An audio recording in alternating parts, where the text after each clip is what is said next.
À la Garenne Le Mot à Gétigné, l'agence de Loire-Bretagne a remis à l'institution interdépartementale du bassin de la Sèvre nantaise le trophée de l'eau Loire-Bretagne pour son plan de concertation sur la gestion des ouvrages en cours d'eau. Alors l'esprit des trophées, en fait, c'est de récompenser des actions exemplaires, de montrer un certain nombre d'actions qui ont donné des résultats au niveau de la restauration ou de la protection des milieux naturels et de la qualité de l'eau. Donc l'esprit des trophées, c'est on dépose un dossier, on sollicite de concourir, c'est un concours en fait. Les dossiers sont jugés par un jury qui est composé d'un ensemble de personnes, aussi bien des élus, des industriels, des agriculteurs, des étudiants, des juristes, enfin l'ensemble d'un panel de citoyens représentant la société. Alors sur le dossier de l'institution, ce qui nous a absolument intéressé, c'est d'abord la nature du projet, puisqu'on s'attache à un chantier qui est celui de la restauration morphologique des cours d'eau, donc éviter que les cours d'eau stagnent, faire en sorte qu'on ait une libre circulation des sédiments, des espèces piscicoles et qu'on ait une amélioration de la qualité des eaux aussi par ce biais.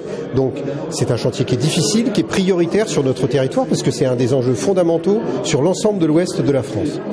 Le deuxième critère qui a fait que ce dossier a été retenu, c'est c'est le nombre d'actions qui sont engagées, donc c'est ce critère de résultat. On a pu montrer qu'on avait fait beaucoup de choses sur la Sèvre nantaise en matière de restauration des milieux aquatiques, soit réalisées, soit en cours, c'est-à-dire en études, en projet, mais sur lequel on sait que désormais on va pouvoir passer demain à la phase de mise en œuvre.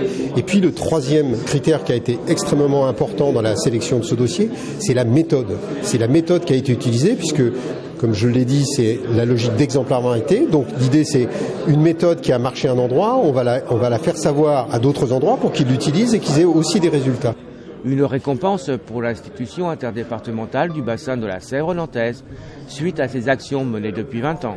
Eh bien écoutez, notre institution est une structure qui existe depuis plus de 20 ans et qui coordonne l'ensemble des actions pour à la fois maintenir, préserver et améliorer la qualité de l'eau sur l'ensemble de notre bassin. Et le bassin de la Sèvre nantaise, c'est 130 communes qui sont couvertes, si je puis exprimer ainsi, par 7 syndicats de rivières.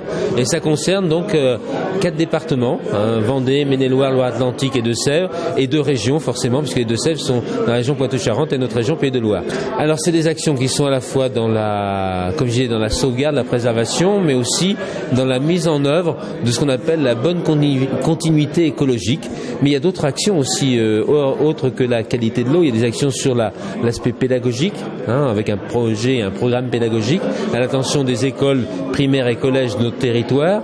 C'est aussi une action sur le patrimoine avec l'association de la Sèvre nantaise où il y a eu tout un inventaire et il y a vraiment des fiches descriptives, on va dire, de nombreux moulins, de nos moulins de notre Sèvre nantaise, et puis sur certains avec comment on peut les valoriser et les restaurer, etc. Donc voilà, ça va au-delà de simplement le côté environnemental des choses. Je crois que dans un avenir proche, une action va être prévue du côté de la région crissonnaise. Voilà, donc notre siège social, qui était jusqu'à présent sur Mortagne, officiellement, mais notre siège administratif était sur La Roche-sur-Yon. Les deux, le siège social comme administratif, va se déplacer à Clisson et s'installer à Clisson, puisque nous avons fait l'acquisition de moulins du Nidois à Clisson, que beaucoup de Clissonnais, je pense, connaissent. Cette acquisition, il va y avoir des travaux qui vont s'engager dans l'année, là, et nous devrions rentrer dans les murs, on va dire, en 2013. Je pense que les habitants de cette belle ville de Clisson vont apprécier qu'on réutilise un patrimoine de notre rivière. Le trophée de Loire-Bretagne n'est bien entendu pas un aboutissement.